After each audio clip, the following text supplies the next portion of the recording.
People say it's ridiculous that God waited 1800 years to call another prophet. There was literally no prophet between Noah and Abraham for 500 to 1500 years. Historians debate on the exact timeline. A lot of people say it's somewhere around the middle at 1,000 years. But nobody's out here calling that ridiculous. So here's the thing. If we're going to be okay with a potentially 1,000-year gap between prophets in the Old Testament, why is 1800 years suddenly unacceptable? 1,000 years? Totally fine. 1800 years? Suddenly ridiculous. Where's the magic line here? Make it make sense.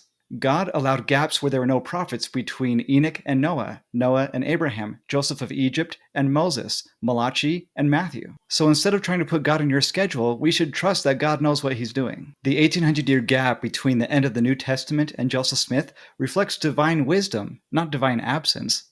Think about it. God actually had perfect timing with Joseph Smith. Why the 1800-year wait?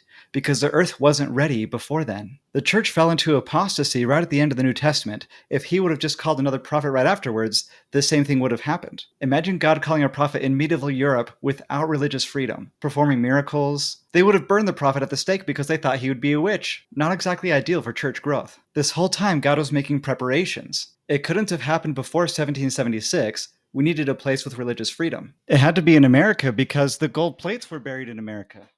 See? Look at this photograph! We needed technology to catch up. Printing, travel, communication.